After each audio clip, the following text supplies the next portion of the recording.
My name is Dr. Dawnie Steadman. I'm the director of the Forensic Anthropology Center, and where you are right now is in the Bass Donated Skeletal Collection. And our donation system works that the individuals are accepted into the donation program, and then they're taken out to the facility for decomposition research. Once the decomposition research is complete, then the bones are cleaned at the Bass laboratory, and then they're accessioned into the skeletal collection that you see here. As you can tell from this video that you've learned about, the donors are the heart and soul of our program. We can't do anything without the gift of body donation.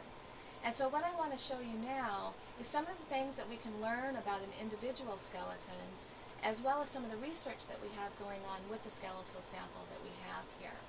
We have over 1,300 skeletons in this collection, which is the largest collection in the entire country, perhaps even the entire world, of documented contemporary individuals. So it's a very unique collection, and we have a tremendous amount of research that is done on the collection. So let me just introduce you to the basics that we can learn from the skeleton. So when we first have an unknown skeleton in a forensic case, the first thing that we assess is whether they are an adult or a subadult, a child. Now, one of the ways that we can do that is we can look at the teeth, which this individual is already edentulous. This is an older individual, so the teeth are already gone. But we can also look at the ends of the long bones, because as you know, as we go from a baby to an adult, we get taller. And the way that our long bones grow is at the ends of these bones here, called the epiphyses. Once all these epiphyses are fused, we aren't going to get any taller. We might get wider, but we're not going to get any taller. And so in this individual, all the teeth have clearly developed and are now lost, and all the epiphyses are fused. So this is skeletally an adult. So once we know that this is an adult, the next task is to estimate the sex, whether they're a male or a female. And the best place to do that is in the pelvis. And so we look at these two bones here, which are called the os coxa. And in females, the pelvis is very broad for the function of childbirth, right? So we want to have a broad enough place inside where the baby can come out without damaging the mother or the baby. In males, we don't have to have that wide morphology. Instead, the pelvis is more narrow, and it might be bigger in overall dimension, but the actual size of it is quite narrow. So one of the things that we look at then for a male is this area here, or a female. If this angle here is not very broad, and that indicates a male. Same thing back here with the greater sciatic notch. This is indicative of a male because it's relatively narrow. In females, the sciatic notch would be much broader. Again, everything's broader in all dimensions in females. So the pelvis is indicating that we're most likely a male. We can also look at the skull. And one of the differences, there's no functional difference between the males and females in the skull, but some of the differences we see relate to the muscle mass. So even though there might be overlap in size between males and females, males tend to have a thicker muscle mass than females do. And that means that the attachments of the bone, where the muscles attach, are bigger in males than females. So in this area here, right at the back of the skull, here, where your neck muscles come up and attach to the back and pull your head back, this is called the nuchal crest here. This is very well developed usually in males and less well developed in females. Females still have the same muscles, but not as much mass. Another area we look at is over here on the side of the skull called the mastoid process. And it's right here behind your ear. You can kind of feel it on yourself. And again, this is where your sternocleidomastoid attaches, which is a big neck muscle that turns your head to the side and down. So males are going to have a thicker mastoid process to accommodate that muscle mass than females. Males also tend to have a larger torus here, or ridge, above the eyes, and females tend to have more gracile or smooth bone here, not as well developed. So in this case, the cranium and the pelvis both suggest that we're dealing with a male individual. Now, to estimate the age of the individual, of an adult, we can look at several different joints.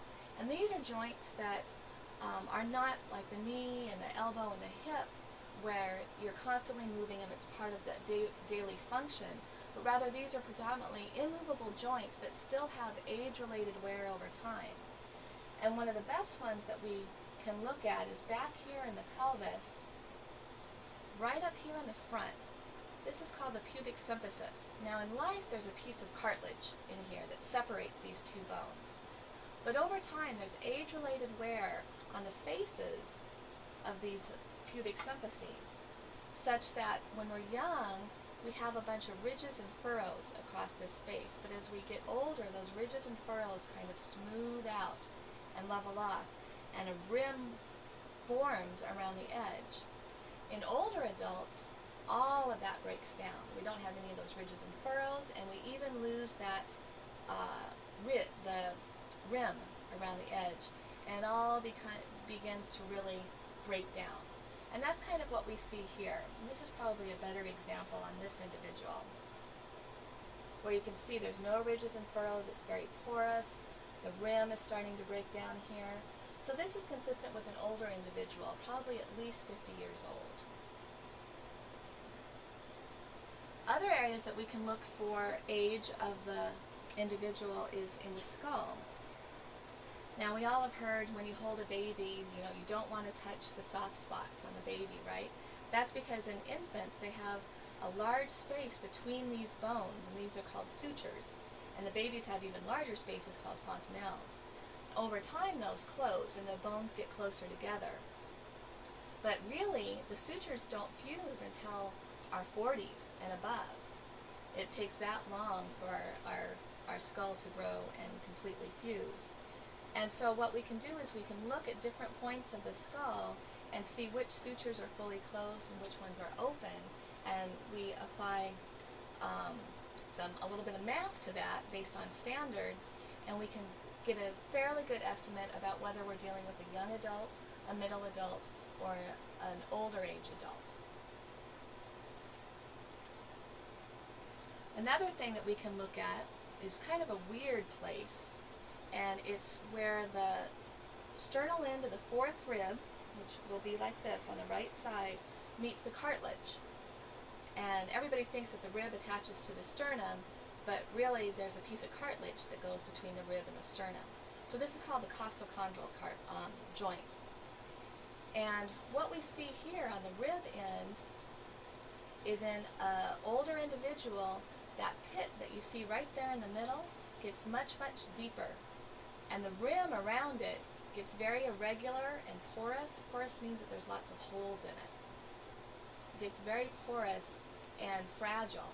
In a young individual, that pit is very shallow and the rim is much thicker. So this also tells us that we're dealing with an older individual. The last part that we look at is back to the pelvis, and this area here, here's where the pubic symphysis is, where the joint was in the front.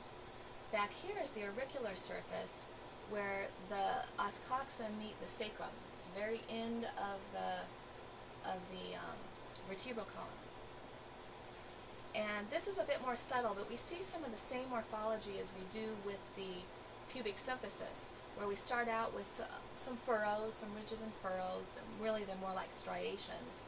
And slowly, with age, those will flatten out, and we get a rim around this. We also see some changes back here as well with age.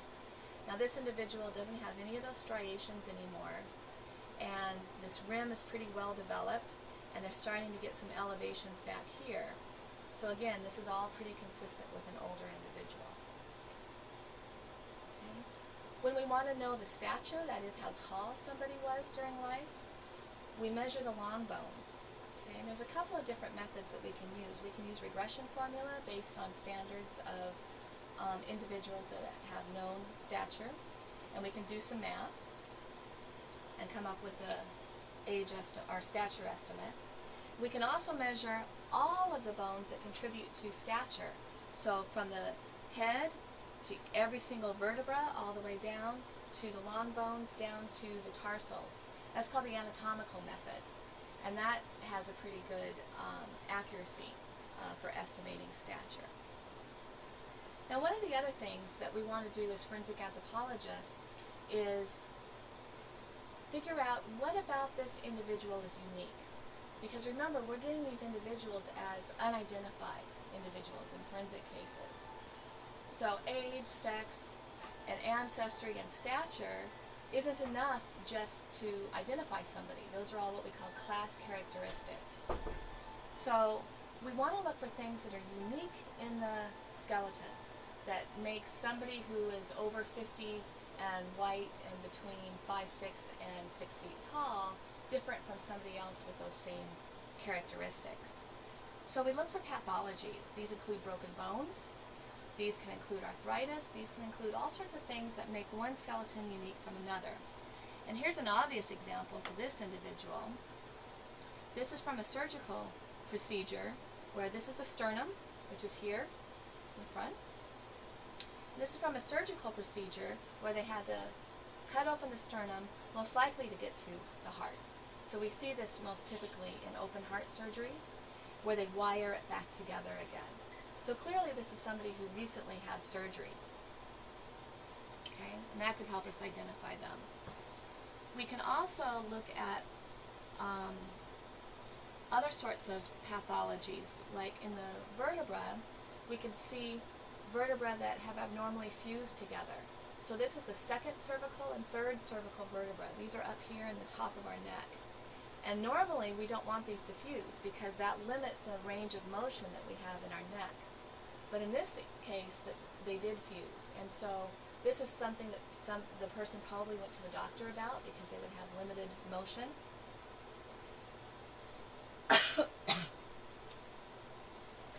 There's some additional fusion down here, lower in the spine, in the thoracic spine, here. And again, these are going to limit the amount of movement that the person has in their body and probably contribute some pain. So there's probably a medical record of these conditions, as well as the families would know that there was some movement issues and pain in the spine from that. There's also some arthritis here. That's pretty common in individuals over the age of 30 or 40 to see some arthritis in the spine. That's kind of just the day-to-day wear and kind of consequence of being bipedal is to get arthritis in the spine. So what do we learn about a collection, from a collection like this? Why do we need 1,300 skeletons in a collection? Why is this so important, and why are our donors so important? Well, all the methods that I talked to you about need to be developed based on individuals of known age, sex, ancestry. In other words, these methods require a documented skeletal sample in order to produce the methods I've already told you about, as well as new methods for aging and sexing and stature estimation. We can't use archaeological samples where we don't actually know the real answer, because we don't know if we're wrong or if we're right. So a lot of the methods that are developed and tested are developed here or tested here.